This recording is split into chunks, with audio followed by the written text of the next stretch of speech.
जय हिंद, जय भारत। आज वीडियो में बात करेंगे इंडियन एजुकेशन सिस्टम के बारे में।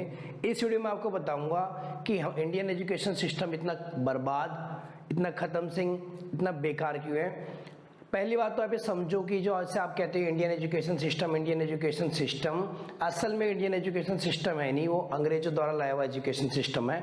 हमारा इंडियन एजुकेशन सिस्टम था जो गुरुकुल थे, है ना, जो पुराने गुरुकुल हुआ करते थे, जहाँ पे बच्चे अपने घर से होकर निकलते थे, वहाँ गुरुकुल जाते थे, वो था। ये है हमारा इंग्लिश एजुकेशन सिस्टम, जो कि एक नंबर का रद्दी सिस्टम है। आप कई बार आप नोटिस करते हो कि आप लोग, जैसे मैं पढ़ाता हूँ, आप लोग क्लास में पूछते हैं सर ये a+b का स्क्वायर कहाँ काम आना है, मेरे को कुछ पता नहीं होता भाई। आप मुझसे पूछते हो सर ये अमेरिका के राष्ट्रपति का नाम, ये बाहर देश की नदियाँ, यहाँ के लोग, इनके बारे में जान के हम करेंगे क्या, मेरे को पास कुछ जवाब नहीं होता। आप कहते हो सर ये ट्रिग्नोमेट्री लाइफ में कहाँ काम आनी है, मेरे पास कोई नहीं। आप कहते हो सर ये ऐसी कैसी पढ़ाई है कि इसकी तैयारी करते करते करते इसका प्रेशर झेलते ही बच्चे डिप्रेशन में चले जाते हैं। पढ़ाई तो वो होती है ना जो हमें किसी भी फेज से बाहर लेके आए। तो ये ऐसी कैसी पढ़ाई है कि इसको पढ़ते पढ़ते डिप्रेशन, ये ऐसी कैसी पढ़ाई है कि हमेशा इसमें सिर्फ 90% वालों की बात होती है, 60 की कोई नहीं पूछता, 70 को नहीं होता। पहले दिन से बच्चों के दिमाग प्रेशर रहे कि 90% लाने, उसके अलावा कोई बात ही नहीं करता। आप मुझसे कहते हैं सर केमिस्ट्री के जो इक्वेशन है, केमिस्ट्री के फॉर्मूला है, ये रट के हमारे कहाँ काम आएंगे, मेरे पास कोई जवाब नहीं होता। आप कहते हो सर ये कैसी पढ़ाई है जो हमारे देश में इसको करने के बाद अनएम्प्लॉयमेंट बढ़ गया है, ये ऐसी कैसी पढ़ाई है कि इसको करने के बाद हमारे देश में गरीबी और बढ़ गई है, पढ़े लिखे गरीब हो चुके हैं। ये कैसी पढ़ाई है कि पूरी जिंदगी में मान लो सपोज आप इंजीनियरिंग करते हो, तो जब तक आप इंजीनियरिंग करते हो नॉर्मल बच्चे पे कम से कम 20 से 25 लाख लग जाते हैं। 25 लाख रुपए लगाने के बाद जब एक बच्चा कम से कम 20-21 साल का होता है तो उसको एक 5,000 की नौकरी के लिए भी दर दर भटकना पड़ता है। आप देखना दुनिया भर के लोग बेरोजगार भी कौन से वाले, पढ़े लिखे बेरोजगार हुए। पर पहले जमाने में जब गुरुकुल होते थे ना मेरे भाई, तो कोई बेरोजगार नहीं होता था, वहां पे स्किल के बेस पे काम करा जाता था। मुझे समझ नहीं आता कि ये पढ़ाई कैसी है भाई, कि इसको पढ़ने के बाद ना बच्चों में कॉन्फिडेंस नहीं आता। जब तक वो अपने हाथ में महंगे महंगे आईफोन ना ले ले, महंगी गाड़ियां ना ले ले, कपड़ों में बड़ा महंगे कपड़े ना पहन ले, तब तक उनको कॉन्फिडेंस नहीं आता। उनको पता है कि उनके दिमाग में कुछ भी ऐसा नहीं भरा इस पढ़ाई ने जो उनको मजबूत बनाए। पर क्या गुरुकुल सिस्टम में ऐसा होता था? क्या वो महंगे महंगे लिबास पहन के घूमते थे या सादगी भरे वस्त्र पहन के घूमते थे? पर नॉलेज उनकी सबसे ज़्यादा थी। क्या पहले के जमाने में बच्चों को पीटा जाता था? क्या द्रोणाचार्य ने अर्जुन को पीट पीट के पढ़ाया? क्या भगवान श्री कृष्ण ने अर्जुन को गीता का पाठ जो दिया मार मार के बताया, ये प्रेशर लगा के बनाया? नहीं ना। तो ये पढ़ाई इतनी बर्बाद है भाई। और इस पढ़ाई को देखो बर्बादी तक, चरम तक पहुंचाने का काम कौन करता है? अब ये करते हैं हमारे स्कूल वाले। तो स्कूल वाले क्या करते भाई, इन्होंने क्या कर दिया कि एक सिस्टम बना लिया। उसमें ये कहते हैं कि जो बच्चा इंग्लिश नहीं बोलेगा ना स्कूल में तो उस पर फाइन लगाएंगे। अब एक बात बताओ, जिस इंग्लिश को इतना कर रहे हैं, आजकल क्या है, जो इंग्लिश नहीं बोलता ना उसकी मार्केट में वैल्यू रिस्पेक्ट नहीं की जाती। भाई आप मार्केट में मैथ का कोई क्वेश्चन गलत कर दो, कोई आपकी बेइज्जती नहीं करेगा। पर अगर आप कोई गांव का बंदा है, उसे इंग्लिश नहीं बोलने आती, तो उसको बार बार ये महसूस करा जाएगा कि इंग्लिश नहीं है, इंटरव्यू इंग्लिश में होंगे, और इसी वजह से बर्बाद। और जिस लैंग्वेज को, इंग्लिश को इतना इंपॉर्टेंट देते हैं स्कूल वाले, हर चीज़, भाई मैथ पढ़ाएंगे इंग्लिश में, साइंस पढ़ाएंगे इंग्लिश में, चलो इंग्लिश सब्जेक्ट पढ़ा रहे तो भी समझ आता है। स्कूल में कोई इंग्लिश नहीं बोलेगा उस पर लगाएंगे फाइन, है ना। अच्छा, जिस इंग्लिश की इतनी इंपॉर्टेंस मिल रही है, आप इंग्लिश इतनी रद्दड़ भाषा है कि अगर आप देखो, सपोज आपको सन है, अगर आपको मैं बोलूँ सन के कोई और दूसरा शब्द बता, सन मतलब सूरज, और दूसरा शब्द बता दो, तो इसका कोई भी आपको शब्द नहीं मिलेगा इंग्लिश में। पर आप संस्कृत भाषा की बात करो जो गुरुकुल में पढ़ाई थी, उसमें 84 वर्ड्स ऐसे हैं जो सूरज को सब्स्टिट्यूट कर रहे हैं, दिवाकर है, दिनकर है, ऐसे कई सारे। सिमिलरली मून की बात करो, चंद्रमा, उसके बारे में आप बात करो, तो इनके पास सब्स्टिट्यूट नहीं है कि मून के बारे में इंग्लिश में कोई और वर्ड हो। बट हिंदी भाषा में कम से कम हमारे पास कितने हैं? 56 वर्ड्स ऐसे जो हमारे चंद्रमा के पर्यायवाची है। बात समझ आ रही नहीं आ रही? तो ये लैंग्वेज इतनी बर्बाद है। जैसे आप बोलो कि अंकल है, अब ये कहते हैं चाचा, ताऊ, मामा, फूफा, सबके लिए वर्ड लगेगा अंकल, जबकि संस्कृत भाषा में सबके लिए अलग अलग वर्ड है। आंटी के लिए सेम ऐसी है, आंट बोल देते हैं, जिसको भी चाची, मौसी, ताई, सब आंट में आता है। तो ये ऐसी भाषा का फायदा ही क्या? ठीक है भाई, अब जमाना बदल गया है, एकदम से लैंग्वेज रिप्लेस नहीं होती, पर इस लैंग्वेज को इतना ज़्यादा इंपॉर्टेंस दे के देना हमारे एजुकेशन सिस्टम को खोखला कर रहा है। इस काम में स्कूल वाले इनका बहुत योगदान है जो बर्बाद करने में एजुकेशन को। वो क्या करते हैं, एजुकेशन की फीस इतनी बढ़ा दी है ना उन्होंने, मतलब एक बेसिक बच्चा, मान लो एक प्राइमरी का बच्चा, उसकी 5-5, 6-6 हज़ार है, तो एक गरीब आदमी इतना किसी को पढ़ा ही नहीं सकता, हिम्मत करके 6,000 रुपये कहाँ से लाएगा। जिस गरीब आदमी के लिए 3 टाइम का खाना निकालना बड़ा मुश्किल हो रहा है, 5-5, 6 हज़ार के। हर चीज़ में देखो, कभी आप स्कूल वाला को जो प्रोस्पेक्टस फॉर्म होता है उसमें क्या दिखाते हैं, हमारी इतनी बड़ी बड़ी बिल्डिंग है, बहुत बड़ी बड़ी बिल्डिंग है, यहाँ पे हॉर्स राइडिंग होती है, यहाँ पे स्विमिंग होती है। कभी तुम देखना वो कहते नहीं यहाँ ढंग की पढ़ाई होती है, तुम उनका प्रोस्पेक्टस छाट लेना, कहीं पे वो लिखता नहीं ढंग की पढ़ाई होती है। अब हम जानेंगे कि गुरुकुल सिस्टम एक्चुअली हमारा था क्या और ये बंद कैसे करा गया। देखो, गुरुकुल का 2 वर्डों से बन के बना है, गुरु और कुल। गुरु तो मतलब आपको पता है क्लैन होता है बेटा, कुल मतलब होता है क्लैन, और क्लैन मतलब फैमिली, तो गुरुकुल मतलब गुरु जो फैमिली के इक्विवेलेंट हो। बात समझ आ गई, ठीक है।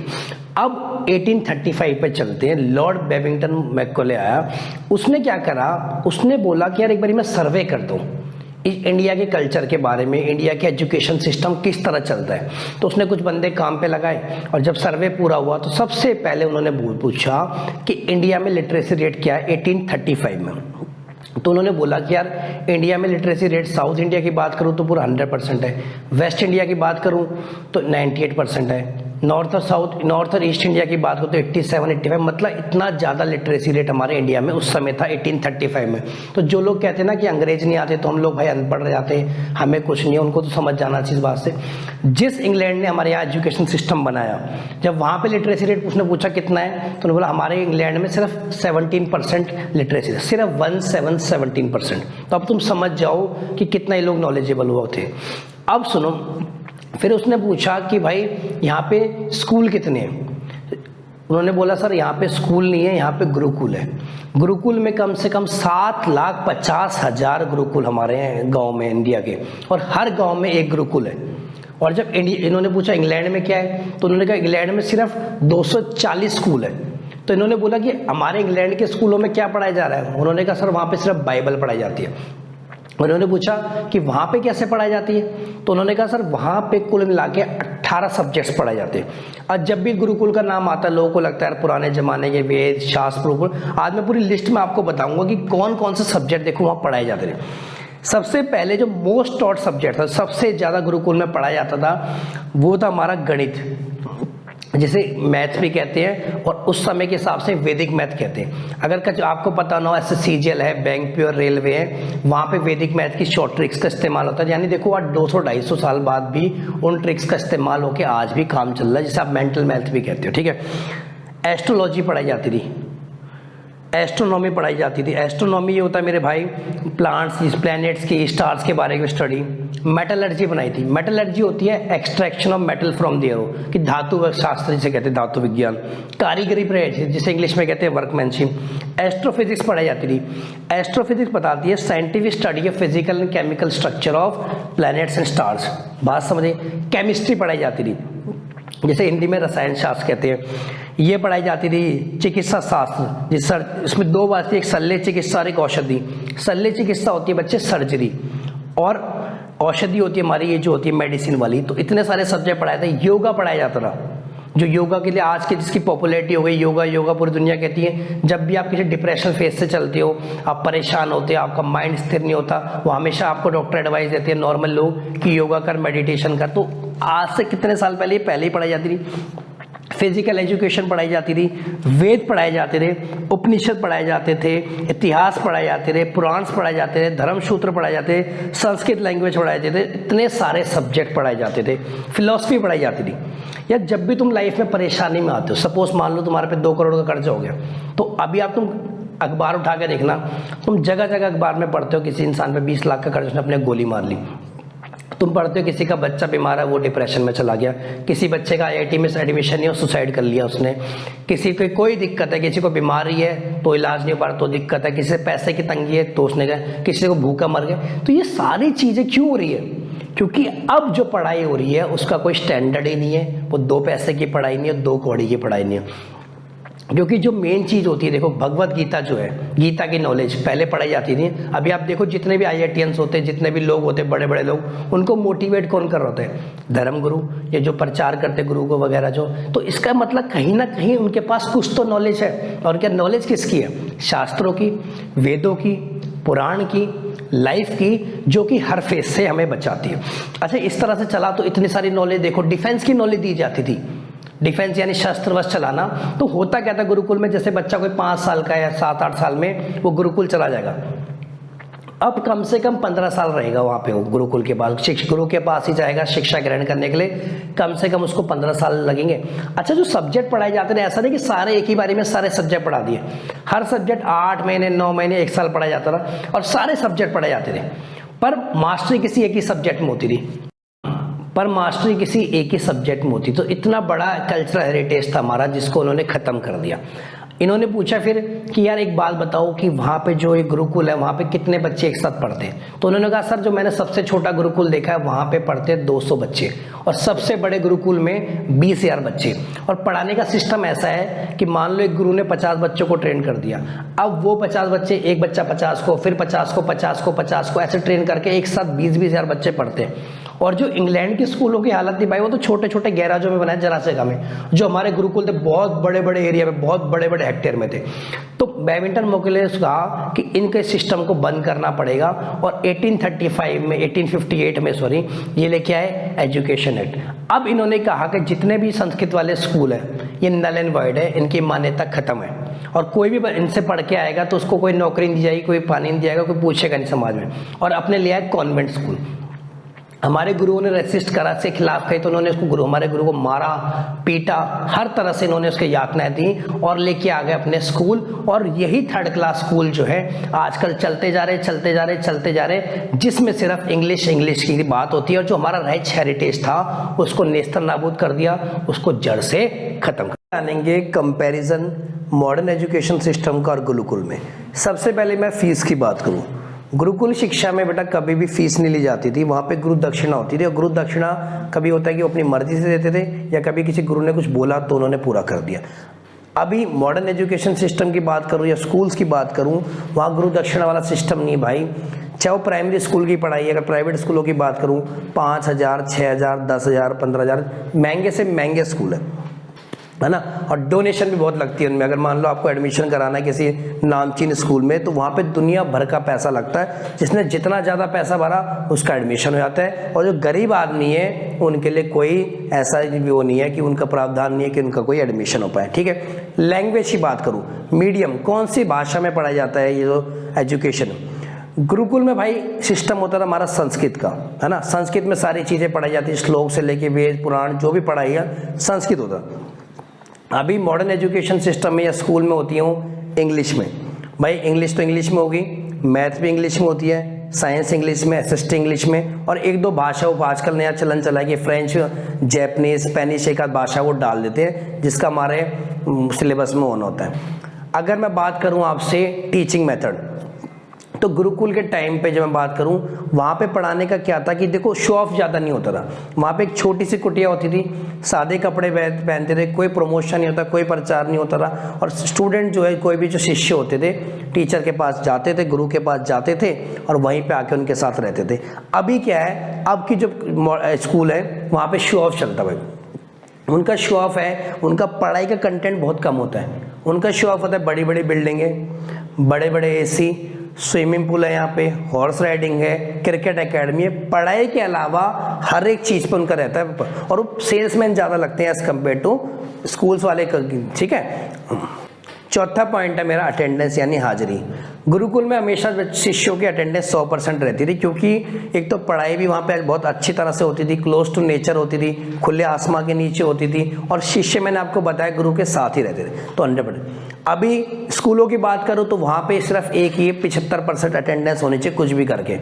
भले बच्चे क्लास में मेंटली प्रेजेंट ना हो, कुछ सोच रहे हो, क्लास के बंक मार रहे हो, पर उनको उन्होंने क्राइटेरिया करा कि कुछ भी करके 75% अटेंडेंस होनी चाहिए, जिसकी वो फुलफिल नहीं कर पाते। अगर बच्चों को ऑप्शन मिले ना तो स्कूल भी ना जाए भाई, ऐसा उनका पढ़ाई का। पांचवा बताऊं कि इंटरेस्टिंग कौन सी पढ़ाई होती है। गुरुकुल की पढ़ाई बहुत ज़्यादा इंटरेस्टिंग होती थी, बहुत ज़्यादा रियल होती थी। और अगर मैं बात करूँ स्कूलों की पढ़ाई, वो हद से ज़्यादा बोरिंग होती है भाई। तो टीचरों को पढ़ाने का तरीका है ना, वो ऐसा है कि वो बहुत पुराने स्टाइल से पढ़ा रहे हैं। आजकल की पढ़ाई जो है अपडेट हो गई है, जिससे बच्चे जो है ना कनेक्ट नहीं कर पाते और उनको पढ़ाई बोरिंग लगती है और इंटरेस्टिंग नहीं लग पाती। कायदा ये होना चाहिए कि देखो स्टूडेंट को भी सीखते रहना चाहिए और एक टीचर को या गुरु को भी सीखते रहना चाहिए, तभी पढ़ाई जो है बहुत अच्छे से हो पाती है। बट स्कूल के टीचर ऐसा नहीं करते। परीक्षा, जो मोड ऑफ एग्जाम है हमारा, गुरुकुल के टाइम पे होता था परीक्षा होती थी। परीक्षा में क्या होता था, गुरु ने कोई विषय पढ़ाया, साल में एक बार ही उसकी परीक्षा लेते थे और परीक्षा में कोई रिटर्न चीज़ें नहीं होती थी, रियल परीक्षा होती थी। उसमें जैसे आपने गुरु द्रोणाचार्य ने जो है अर्जुन से या पांडवों की परीक्षा लेते समय पूछा था कि चिड़िया का क्या दिख रहा है, जब अर्जुन ने बोला कि चिड़िया की आंख दिख रही तो उसको बोला भेदने के लिए और बाकी सबको मनाही कर दिया। तो एक छोटी सी परीक्षा होती थी, उससे क्या है उनको बच्चे का टैलेंट पता लग जाता था या शिष्य का। अभी मॉडर्न एजुकेशन सिस्टम में या स्कूल्स में ना हर दिन भाई कोई ना कोई एग्जाम होता है। छोटा टेस्ट होगा, बड़ा टेस्ट होगा, हाफ ईयरली होंगे, सेशनल होंगे, यूनिट टेस्ट होंगे, SA1 होंगे, SA2 होंगे, प्री बोर्ड होंगे, सेकंड प्री बोर्ड होंगे, थर्ड प्री बोर्ड होंगे, बोर्ड होंगे। परीक्षा खत्म ही नहीं होती, जिससे कि क्या भाई बहुत ज़्यादा प्रेशर जो हमारे स्टूडेंट्स पे बन। 7वां पॉइंट है मेरा रिपोर्ट कार्ड। गुरुकुल में यार कोई ऐसी रिपोर्ट कार्ड करके नहीं होती थी, वो बच्चों को, सारे बच्चों को समान शिक्षा दी जाती थी और कहते थे कि बेसिक नॉलेज तो हर सब्जेक्ट की होनी चाहिए और किसी एक सब्जेक्ट में परफेक्शन होती, जिस सब्जेक्ट में बच्चे की परफेक्शन होती थी उसी को आगे लेके जाते थे। तो उसका रियल टैलेंट आता था। बच्चा मान लीजिए वर्कमैनशिप में है या डिफेंस में है, योगा में है, आर्ट एंड लिटरेचर में, पोइट्री में, उस हिसाब से उसको फील्ड अलॉट हो जाती है और उसी में आगे करता रहा, है ना। अभी क्या होता है कि पूरे टीचरों को पूरे साल पता ही नहीं चलता कि बच्चा किस सब्जेक्ट में, वो डिसाइड करते हैं बस रिपोर्ट कार्ड। अगर 100 में से तुम्हारे 90 हैं, भले तुम्हें कुछ ना आता हो, रटने को तुमने रट के लिया है, सुबह से शाम तक रटते रहे, नंबर लिया है, तो तुम इंटेलिजेंट हो। और तुम्हारे नहीं आए तो तुम्हारा तुम फेलियर हो। तो एक रिपोर्ट कार्ड तुम्हारा भविष्य तय करती है और तुम्हारा कोई अलग सा टैलेंट है, उसे कोई नोटिस भी। लास्ट में वीडियो को समाप्त करते मैं कहूँगा कि आजकल के जो टीचर है, जो स्कूल के, वो टीचर है और पहले गुरुकुल में गुरु होते थे। अब आप बोलेंगे सर टीचर में गुरु में क्या फ़र्क होता है? देखो टीचर का काम है सिर्फ पढ़ाना, जो भी सब्जेक्ट पढ़ा रहे हैं, इंग्लिश पढ़ा रहे हैं, मैथ पढ़ा रहे हैं, साइंस पढ़ा रहे हैं, पढ़ाया और आपको नंबर दिला दिए, आए, मेहनत करी, ठीक है। पर गुरु का काम क्या होता है? गुरु का काम पढ़ाना भी होता है, शिक्षा देना भी होता है और लाइफ के लिए प्रिपेयर होता है कि लाइफ में आपकी कोई भी चैलेंजेस आए, हार्डशिप आए, कोई डिफिकल्ट टाइम आए, उस तरह कैसे फेस करना।